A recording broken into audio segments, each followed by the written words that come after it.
बिस्मिल्लाहिर्रहमानिर्रहीम। अस्सलामु अलैकुम। कॉन्सेप्ट इंग्लिश प्लस के प्लेटफॉर्म से welcome to all of you. आज का वीडियो लेक्चर डेवलप करने का एजेंडा कुछ यूँ है कि हम गवर्नमेंट कॉलेज मियां चन्नू के कुछ प्रोफेसर्स ने इज्तमाही तौर पे एक वो स्टेप लेने का वो सोचा है, जिसमें फ़ैसला हम लोगों ने यह किया है कि पीपीएससी के थ्रू लेक्चरशिप के एग्ज़ाम होने वाले हैं। लेक्चरशिप के लिए लोगों को फैसिलिटेट किया जाए। तो हम तमाम दोस्त इकट्ठे बैठ के अपने तजुर्बात शेयर करते हैं, अपने स्टूडेंट्स के तजुर्बात वो शेयर करते हैं और कॉन्सेप्ट इंग्लिश प्लस के थ्रू मुख्तलिफ मज़ामीन के कैंडिडेट को फैसिलिटेट करने के लिए आज से ये सिलसिला हम शुरू कर रहे हैं। तो मैं थोड़ा अपना तारुफ कराता चलूँ कि मैं गवर्नमेंट कॉलेज मियां चन्नू शोबा इंग्लिश का एक फैकल्टी मेंबर हूँ। 2004 में एंट्री इनटू गवर्नमेंट जॉब हुई और बाकी भी हमारे जो फैकल्टी मेंबर्स हैं, ख़ुसूसन इंग्लिश और उर्दू वाले दोस्त, वो अच्छा खासा कोऑपरेट कर रहे हैं और हम कोशिश कर रहे हैं कि ज़्यादा से ज़्यादा सब्जेक्ट्स पे अपने तजुर्बात, दोस्तों के तजुर्बात, अपने स्टूडेंट्स के तजुर्बात नए आने वाले दोस्तों के साथ शेयर करें ताकि वो पीपीएससी के लेक्चरशिप के एग्ज़ाम में अच्छा परफॉर्म कर सकें और अल्लाह ताला उन्हें कामयाबी से वो नवाजे। जी, तो पीपीएससी का जो पेपर आता है, जैसा कि आपको कुछ आइडिया भी हो चुका होगा कि ये 100 मार्क्स का होता है।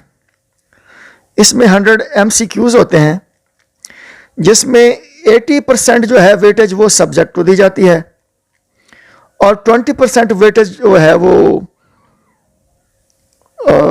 जिसमें कह लें कि पाक स्टडीज़ है, जनरल नॉलेज है, जनरल साइंस है, मैथ है, जनरल मैथ, सम टर्म इस्लामिक स्टडीज़ है, इंग्लिश और उर्दू, इसको वो वेटेज दी जाती है। तो मेजर फोकस तो हमारा जो है वो सब्जेक्ट पे होना चाहिए, सब्जेक्ट पे ग्रिप होनी चाहिए और हर फील्ड का अपना वो स्टैंडर्ड होता है। तो हम चूँकि ज़्यादातर इंग्लिश और उर्दू के अभी तक तजुर्बात इकट्ठे कर सके हैं और कोशिश भी कर रहे हैं कि बाकी सब्जेक्ट को भी कवर किया जाए, तो जैसे जैसा ये मुमकिन होता जाएगा हम आप लोगों को फैसिलिटेट करते जाएंगे। तो इंग्लिश और उर्दू में जो बात कॉमन पॉइंट जो सामने आया था हमारे डिस्कशन में, वो ये है कि हिस्ट्री पे हमारी जो है ग्रिप वो अच्छी तरह होनी चाहिए। हिस्ट्री, फ़र्ज़ करें कि हम कोई राइटर कर रहे हैं, शेक्सपियर कर रहे हैं, फ़र्ज़ करें, तो हमें शेक्सपियर के मेजर वर्क्स का पता होना चाहिए, उसके पहले वर्क का पता होना चाहिए, उसके लास्ट वर्क का पता होना चाहिए, उसके टोटल ऑफ नंबर जो है वर्क्स की उसका पता होना चाहिए, उसने पोइट्री में क्या क्या अचीवमेंट है उसका पता होना चाहिए, ट्रेजेडीज़ में उसकी क्या क्या कंट्रीब्यूशन है उसका पता होना चाहिए, कॉमेडी में, ट्रेजिक कॉमेडी में, हिस्ट्रीज़ में। तो ये कुछ कॉमन पॉइंट्स हैं, यानी ये कॉमन वो ये तो एज ए मॉडल पेश किए ना कि फ़र्ज़ करें कि ऐसा करना हो तो कैसे करें। तो इसी तरह फिर प्रोज में देखेंगे, क्रिटिसिज्म में देखेंगे, एसेज में देखेंगे, लिंग्विस्टिक्स देखेंगे, बला बला बला। तो ये तो एक मुख्तसर सा वो सब्जेक्ट के हवाले से वो बात हो रही है, लेकिन जब इसको डिटेल सब्जेक्ट वाइज करेंगे, इंग्लिश, उर्दू और बाकी जो सब्जेक्ट्स हैं, जब इनको सब्जेक्ट बाय सब्जेक्ट करेंगे तो फिर डिटेल से बात होगी कि किस किस्म के MCQs आ सकते हैं, किस किस्म के MCQs बार बार सबका पेपर्स में पूछे गए हैं, चाहे वो पब्लिक सर्विस कमीशन के हों या federal public service, Punjab public service commission के थ्रू एग्ज़ाम कंडक्ट हों, चाहे वो लेक्चरशिप हो या सब्जेक्ट स्पेशलिस्ट हो या फेडरल पब्लिक सर्विस कमीशन के थ्रू होने वाले जो एग्ज़ाम्स हैं लेक्चरशिप के, सब्जेक्ट स्पेशलिस्ट के या इंग्लिश लिटरेचर के जो है CS में जो MCQs आते हैं उनको लेके बात करेंगे, ताकि खातिर खा मटीरियल हमारे पास जमा हो जाए और हमें एक आइडिया भी हो जाए कि पाकिस्तान में होने वाले जो MCQ से रिलेटेड सब्जेक्ट वाइज एग्ज़ाम्स हुए हैं उनमें किस किस्म के क्वेश्चन जो है वो रिपीट हो रहे हैं बार बार, और फिर जनरल नॉलेज और इस तरह का भी वो लोगों को हम फैसिलिटेट करने की कोशिश करेंगे। तो इसमें हमने ज़्यादातर फोकस ये किया है कि सबका जो पेपर्स हुए हैं असिस्टेंट प्रोफेसर्स के, चाहे वो फेडरल पब्लिक सर्विस कमीशन के थ्रू हुए हैं या पंजाब पब्लिक सर्विस कमीशन के थ्रू हुए हैं, उनको देख के मटेरियल डाटा वो कलेक्ट करेंगे। इसी तरह फिर लेक्चरशिप के जो हुए हैं एग्ज़ाम्स उनके MCQs का वो डाटा वो कलेक्ट करेंगे। फिर सब्जेक्ट स्पेशलिस्ट के जो एग्ज़ाम्स हुए हैं specially well, so from all the exam conducted through FPCS यानी फेडरल पब्लिक सर्विस कमीशन के थ्रू और PPSC के थ्रू जितने भी एग्ज़ाम्स कंडक्ट किए गए हैं with regard to assistant professorship, lectureship and subject specialistship, तो उन तमाम को वो कवर करने की कोशिश करेंगे ताकि we might be able to facilitate the people जितना भी वो हम कर सकते हैं। तो थोड़ा सा आइडिया हमें ये होना चाहिए कि कुछ क्वेरीज ये भी आती हैं कि कितने चांसेस होते हैं जी। तो हमारे पास PPSC में 3 चांसेस होते हैं, 1 2 3। तो अब देखना ये होगा कि इनकी कंप्यूटेशन कैसे होती है, कि 3 चांस पूरे हुए हैं या नहीं हुए, इनका पता कैसे चलेगा। तो पहली बात तो ये है कि जो पेपर आता है वो 100 मार्क्स का आता है और इसमें जो पासिंग मार्क्स हैं वो होते हैं 40%, 40 मार्क्स। 40 मार्क्स हमने ले लिए। अब इसका मतलब है कि हमने टेस्ट क्वालिफाई कर लिया है। अगला फेज जो आता है वो आता है इंटरव्यू के लिए। फ़र्ज़ करें कि हमने 45 नंबर ले लिए हैं, 50 नंबर ले लिए हैं, 55 ले लिए हैं और फिर हमें इंटरव्यू के लिए बुलाया गया है या नहीं बुलाया गया। अब ये देखना होगा कि if we have been called for interview, तो इसका मतलब है टेस्ट से गुजर के हम आ गए इंटरव्यू में। इंटरव्यू के मार्क्स होते हैं 100 और पासिंग मार्क्स होते हैं 50, यानी 100 में से 50 मार्क्स हमने लेने हैं। फ़र्ज़ करें कि हमने वो 50 भी ले लिए, पहले टेस्ट क्वालिफाई कर लिया, अब इंटरव्यू भी क्वालिफाई कर लिया।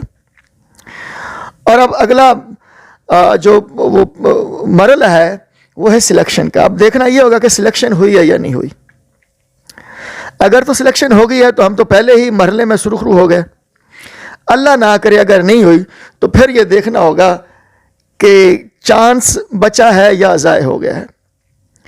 तो क्राइटेरिया ये है कि जितने लोग भी टेस्ट क्वालिफाई करते हैं, फ़र्ज़ करें कि 5 सीटें हैं तो कैंडिडेट वो बुलाएंगे 25, यानी 5 अगेंस्ट 1, और उन 5 में से फिर एक जो है वो क्वालिफाई करेगा इंटरव्यू में।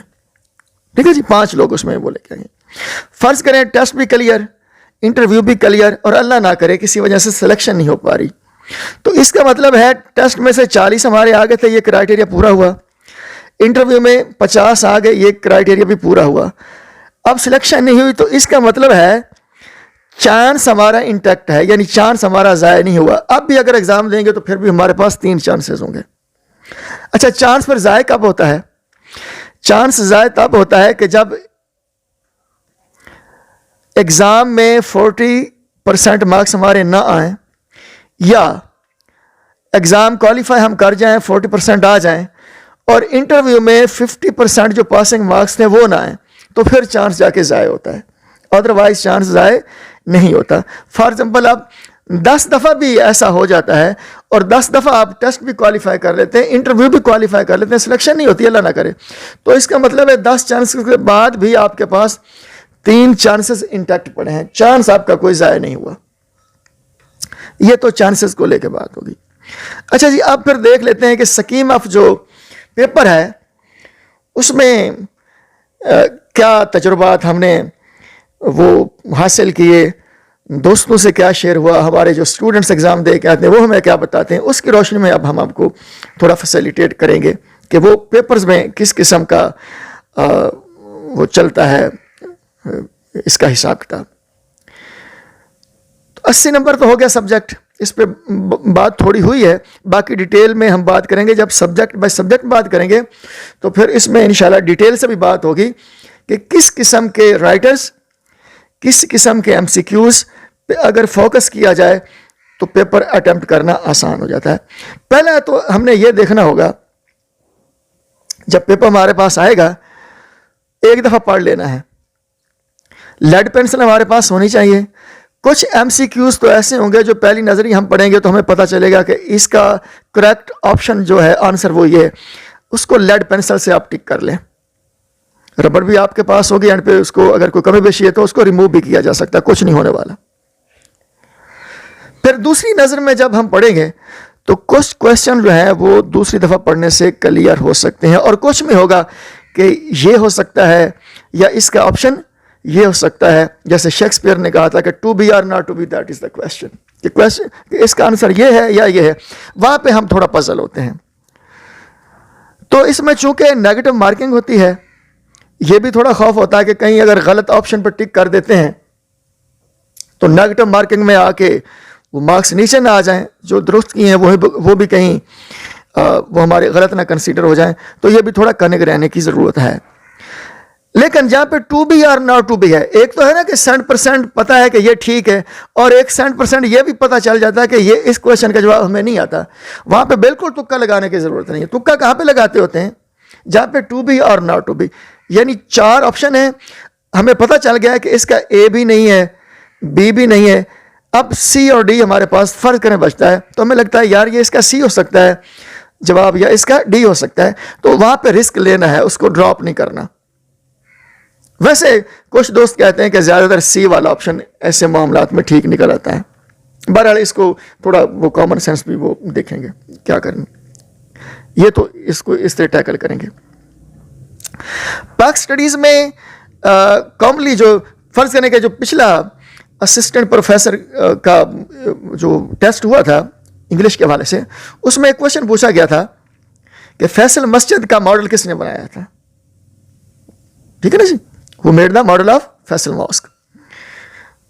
तो देखने की ज़रूरत है कि इससे रिलेटेड फिर ना कोई ऐसा वैसा क्वेश्चन आ जाए। तो ये हमें वो टर्की के हैं, वो उन्होंने वो दिया था ये।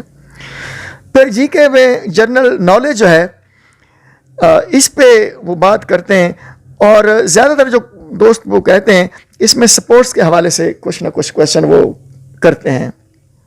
जैसे कि वो बताते हैं कि एक पिछले एग्जाम में उसने पूछ लिया था कि क्रिकेट बैट का साइज़ कितना होता है, तो ऑप्शन उसने दिए मुख्तलिफ, या फुटबॉल जो है इसका साइज़ क्या होता है।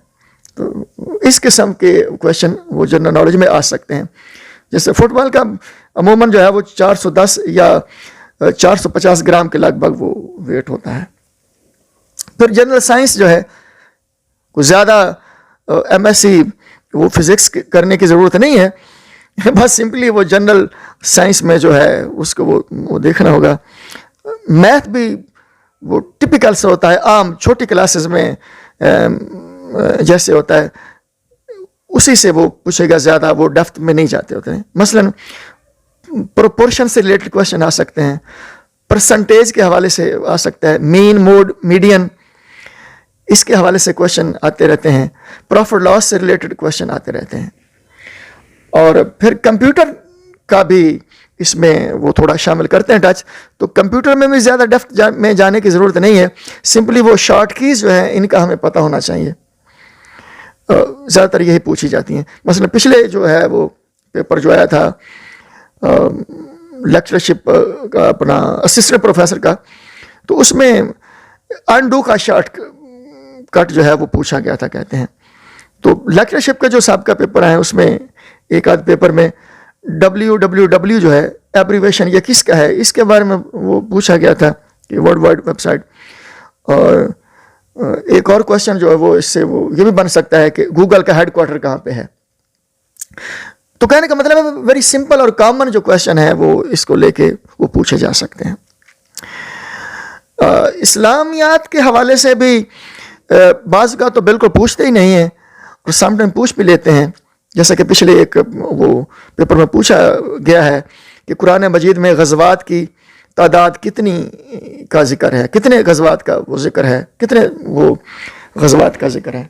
तो ये 12 का जिक्र है कुरान मजीद में। फिर इसमें आपका सब्जेक्ट अगर इंग्लिश है फिर तो इंग्लिश है ही है, अगर आपका उर्दू है, केमिस्ट्री है, फिज़िक्स है, बायो है, मैथ है, इस्लामियात है, कोई भी सब्जेक्ट है, जर्नलिज्म है, फ़िलासफ़ी है, तो इसमें इंग्लिश का पोर्शन भी वो पूछा जाता है, ठीक है ना। तो इंग्लिश में वो ज़्यादातर क्या पूछते हैं, जो हमारे एक्सपीरियंस के मुताबिक वो ज़्यादातर एक तो प्रेपोजिशन पे थोड़ा वो फोकस है उनका, बेंट ऑफ माइंड।